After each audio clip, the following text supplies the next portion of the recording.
High, আমি রিনা। আজকে recipe নিয়ে এসেছি লিটি চোখা। বিহারের একটা বিখ্যাত খাবার, সেটা বানাতে লাগবে potato, tomato, onion, brinjal, coriander leave, chilli. প্রথমে আমি পটেটোগুলোকে প্রেশার কুকারে দিয়ে গ্যাস ওভেনে বসিয়ে বয়েল করতে দিয়েছি। এদিকে ব্রিঞ্জলগুলোকে ভালো করে ধুয়ে পরিষ্কার করে সেগুলোকে নাইফ দিয়ে কেটে মাঝখান দিয়ে আমি গার্লিক দিয়ে দেবো, ভরে দিচ্ছি, পুশ করে দিচ্ছি।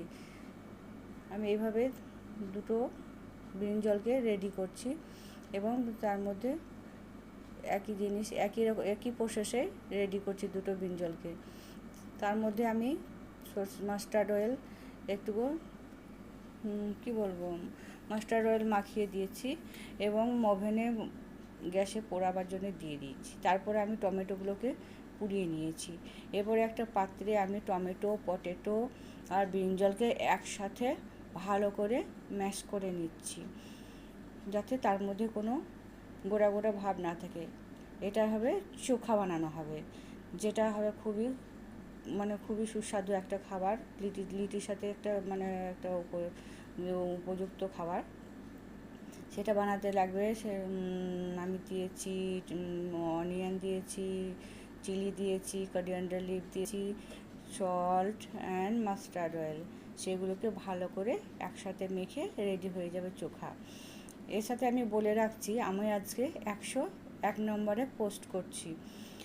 আমার এই ভিডিওটি যারা দেখছেন, যেসব বন্ধুরা দেখছেন, তারা প্লিজ কমেন্টে একটু জানাবেন কে কোথা থেকে দেখছেন, তাহলে আমার খুব ভালো লাগবে।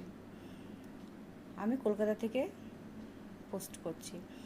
এদিকে আমার চোখা তৈরি হয়ে গেছে। আমি এবার লিটি বানাবার জন্যে একটা পাত্রে আটা নিয়েছি, বেশ কিছুটা আটা নিয়েছি। তাতে জোয়ান দিয়েছি আর দিয়েছি সল্ট এবং অ্যাড করেছি সেটাতে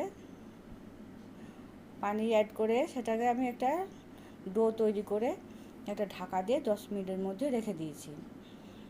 এরপর আরেকটা পাত্রে আমি নিয়েছি ছাতু, বেশ অনেকটা ছাতু নিয়েছি।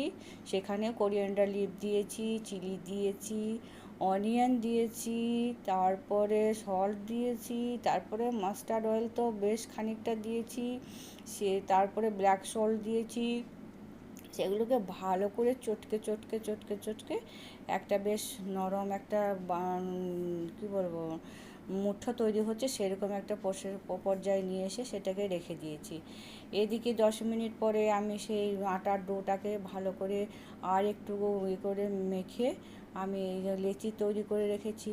লেচিগুলোকে যাতে আমার কাজে সুবিধা হয় তার জন্য সবগুলোকে একসাথে লেচি বানিয়ে রেখে দিয়েছি। তারপর সেই লেচি থেকে একটা করে নিয়ে ছোট্ট একটা ঠোঙার মতো তৈরি করছি, গোল গোল। সেটা যেভাবে আমরা মোমো তৈরি করে ওই একই প্রসেসে করা যেতে পারে। ঠিক মোমোর মতো ওই ভেতরে পুর ভরছি। ওই যে বেসনের যে পুরটা আমি ছাতুর যে পুরটা তৈরি করেছি সেই পুরটা আমি ভরে দিচ্ছি এবং গোল গোল করে আমি একটা পাত্রে সবগুলো রেডি করে রাখছি। এখন আমার বেশ কয়েকটা রেডি হয়ে গেছে। আমি এখন সেগুলোকে প্রেশার কুকারে দিয়ে বয়েল করে আবার প্রেশার কুকারে দিয়ে গ্যাস ওভেনে বসিয়ে দেব এবং প্রায় 5-7 মিনিটের মতো রেখে ওগুলোকে বের করে নিলাম। বের করে নিয়ে একটা নেটের উপরে গ্যাস ওভেনের উপরে দিয়ে আমি ওই জাস্ট 2-1 মিনিটের মধ্যে সেগুলোকে এদিক সেদিক করে উল্টিয়ে নিলাম, ওপর নিচ করে, যাতে সব দিকটাই ঠিকভাবে ক্রাঞ্চি হয়। আর একটা একটা বেশ পোড়া সেন্ট আসবে, এটা খুব ভালো লাগে। আমার এটা তৈরি হয়ে গেল লিটি আর চোখা। এবার ছেলেকে বলেছি একটু টেস্ট করে দেখো বাবা কেমন লাগে খেতে। তোমার রিকোয়েস্টে আজকে লিটি চোখা বানিয়েছি। ছেলে রেডি খাওয়ার জন্যে। তার সাথে আমি বানিয়েছি ধনেপাতার চাটনি। ছেলে এখন টেস্ট